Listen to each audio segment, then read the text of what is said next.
Bonjour, bienvenue sur triathlonpourtous.net pour cette nouvelle vidéo où aujourd'hui je vais vous parler de natation et notamment les pieds en natation. Donc avant de commencer la vidéo, je vous rappelle que vous pouvez cliquer sur le petit bouton s'abonner qui apparaît dans le coin pour pouvoir vous abonner à la chaîne et ainsi recevoir les dernières mises à jour des dernières vidéos mises en ligne. Donc les pieds en natation, un vrai sujet en natation, alors en triathlon particulièrement, parce qu'ici on est souvent là pour parler de triathlon. Donc en triathlon, est-ce qu'il faut travailler les pieds ou pas? Est-ce qu'il faut s'en servir ou pas? Donc il est vrai qu'en triathlon, on se sert assez peu des pieds en natation pour deux raisons. La première raison, c'est que c'est assez fatigant. En fait, de battre des pieds, c'est assez fatigant. Contrairement à ce que certaines personnes croient, on se fatigue beaucoup les jambes en nageant avec les pieds. Et comme derrière, il faut enchaîner sur du vélo et de la course à pied, on essaie de s'économiser au maximum. Donc du coup, on nage assez peu avec les pieds. Et la deuxième raison, c'est aussi que quand on nage en triathlon, bien souvent, on nage avec dans beaucoup de cas, en fait, sur beaucoup de courses de triathlon, on va nager avec la combinaison néoprène, la combinaison de natation en néoprène, qui aide énormément à garder une flottabilité, qui donne une bonne flottabilité et du coup qui aide à garder une horizontalité dans l'eau. Donc vous avez assez peu la nécessité en fait, de taper des pieds de nager avec les pieds pour pouvoir rester bien dans l'horizontale et pouvoir nager bien droit et aller vite sur l'eau. Donc c'est pour ces raisons-là en fait, qu'on nage peu avec les pieds en triathlon. Mais maintenant, est-ce qu'il faut travailler les pieds ou pas? Et si oui, comment on le fait? Alors, est-ce qu'il faut travailler les pieds ou pas? Oui, il faut quand même travailler les pieds à l'entraînement. Donc quand vous allez nager à la piscine à côté de chez vous, si vous nagez en eau libre à côté de chez vous, dans un lac, dans une rivière ou quoi que ce soit, il faut quand même travailler les pieds. Parce que parfois, vous allez être amené, à faire un triathlon et ça sera en plein été ou dans une saison qui va être chaude.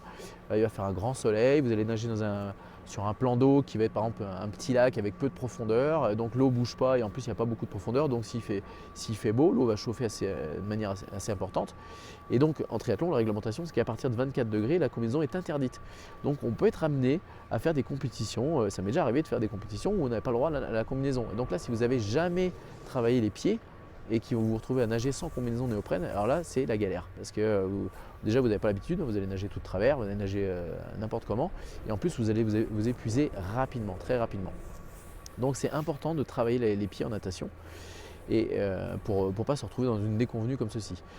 Donc comment travailler les pieds en natation? Bon, il n'y a pas 50 000 solutions, mais déjà il faut le pratiquer, c'est important. Donc on s'entraîne souvent en piscine, mais même si vous entraînez en eau libre, c'est pareil. Donc pour travailler les pieds en natation, alors, on essaie de travailler, si vous nagez en eau libre, essayez de travailler à nager sans la combinaison pour pouvoir vous habituer à nager sans cette aide de flottaison. Mais par contre, vous pouvez quand même prendre soit une planche de natation en mousse là, soit prendre un pull boy, vous mettez et vous le gardez avec vos mains pour l'avoir. Parce que si souvent en natation, si on n'a pas l'habitude de travailler les pieds en plus, on est assez peu efficace avec les pieds, ce qui fait que du coup on n'avance pas très vite, et voire même pas du tout parfois.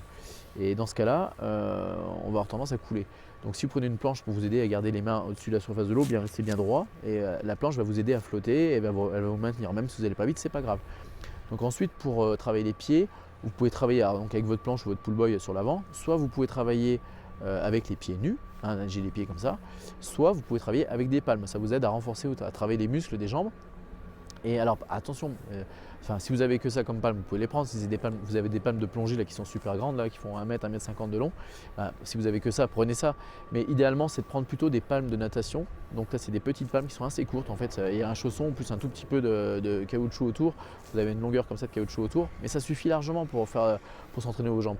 Parce qu'en fait, si vous faites vraiment du battement de jambes correctement, vous allez voir que c'est très très fatigant et ça fait vraiment mal aux jambes. Il y a certains qui rigolent, mais en fait, quand vous allez essayer, vous allez moins rigoler. Vous allez voir que si vous faites vraiment des bons battements de jambes, ça fatigue vraiment les jambes, ça fait vraiment mal aux jambes. Et donc du coup voilà, pour vous entraîner en natation, pour travailler les pieds en natation, idéalement c'est de prendre une planche ou un pull boy pour s'aider à l'avant pour bien rester droit, rester à la surface. Et il faut taper des pieds. Alors on ne tape pas des pieds, on n'est pas là pour faire de la mousse dans la piscine et éclabousser toutes les dames autour, on va être cool. Parce qu'en fait c'est pas non plus en faisant de la mousse sur l'eau qu'on va avancer. Donc on essaie d'avoir un mouvement assez fluide dans l'eau.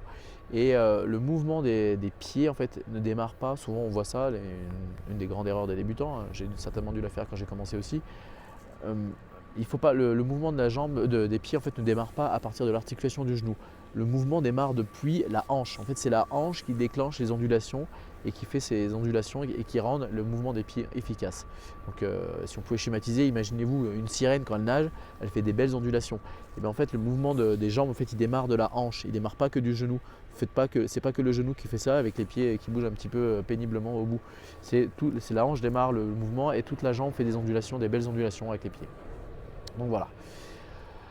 Donc les pieds en natation, oui, il faut les travailler, même si quand vous êtes en compétition, vous allez beaucoup moins vous en servir parce que vous avez la combinaison qui va vous aider à flotter, donc vous allez très peu nager des pieds et ça va vous permettre de vous économiser, mais il faut quand même les travailler quand vous êtes en entraînement, en période hivernale ou n'importe quoi. Il faut quand même vous entraîner un petit peu à travailler des pieds pour ne pas avoir une trop grosse déconvenue le jour où vous allez être obligé de nager sans combinaison lors d'un triathlon où il va faire beau. Et vous aurez la chance de nager dans une eau qui va être chaude, qui va être agréable, mais par contre vous n'aurez plus la combinaison et là vous allez être perdu parce que vous n'avez pas l'habitude de nager avec les pieds. Voilà, j'espère que cette vidéo vous a plu. Si c'est le cas, vous pouvez cliquer sur j'aime en dessous. Vous pouvez laisser des commentaires également, vous pouvez la partager.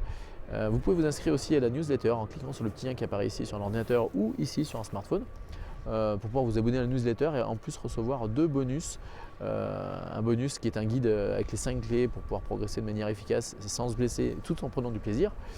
Un petit guide à lire. Et ensuite, il y a un deuxième bonus qui est une vidéo où je vous partage les 2 facteurs essentiels pour pouvoir continuer de progresser et ne pas stagner sur un niveau, ne pas rester bloqué sur un niveau à un moment donné. Ça arrive souvent.